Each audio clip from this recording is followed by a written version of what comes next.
Alright, the objective of this video is to create a wireframe for a website that helps students learn HTML and CSS. So my answer to the essential question may be obvious in this lesson, and that is students or learners need it the most.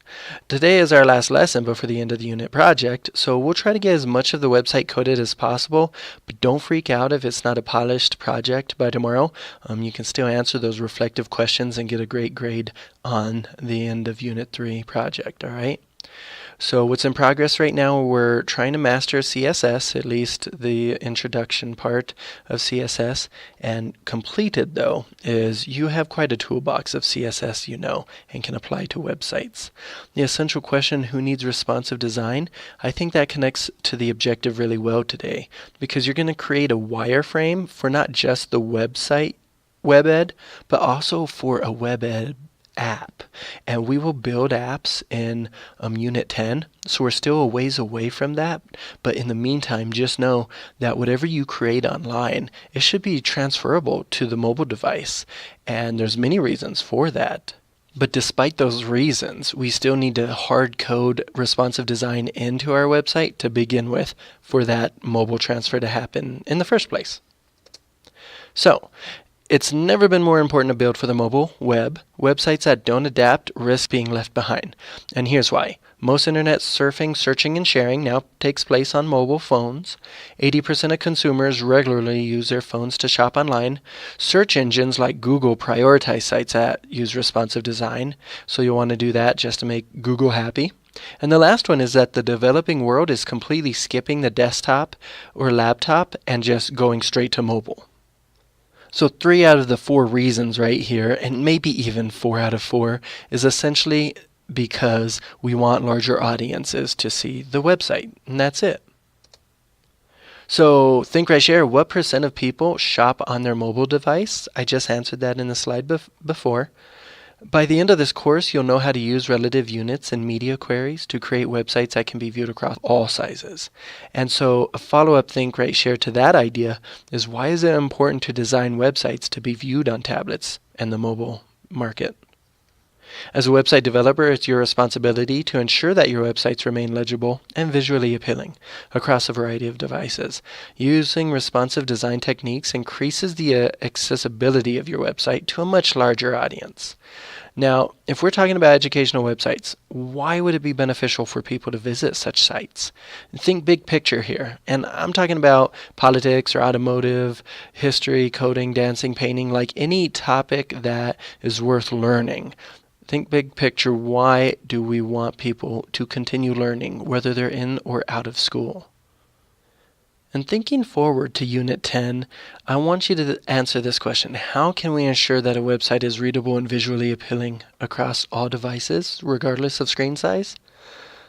The answer is responsive design and responsive coding, and that's what we'll do a little bit of today. Now, what this does is it refers to the ability of a website to resize and reorganize its content. So it might sound fancy, responsive design, but it's really actually quite simple. I want you to think about pixels now. What's wrong with using pixels? So you've probably noticed when creating font size, you can do that in pixels or px. These pixels are used to size content to exact dimensions. So for example, if you want a div to be exactly 500 pixels wide and 100 pixels tall, then the unit of px can be used.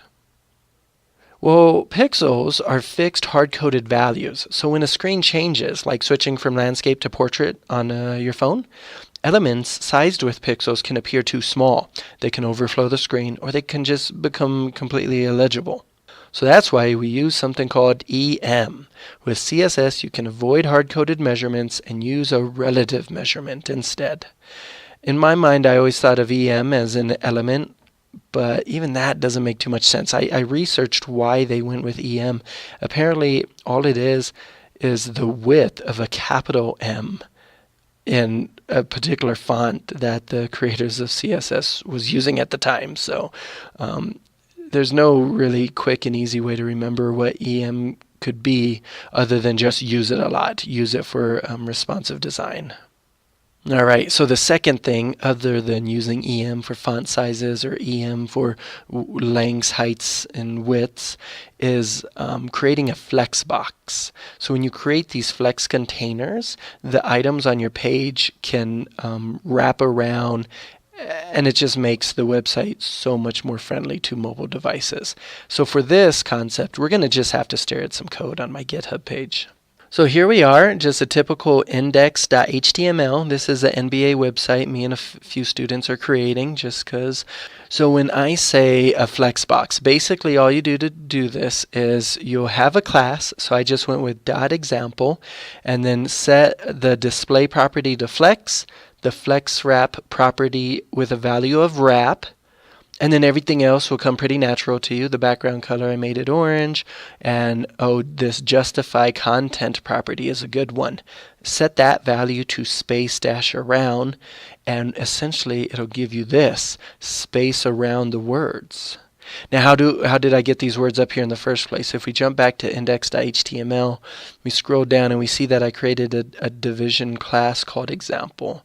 And so this is just the divisions of the NBA that myself and 2 other students have been assigned to, okay? And so if you go back up, the only other thing that I did to make this website more responsive to mobile apps or mobile browsers is I just made the font size 2EM.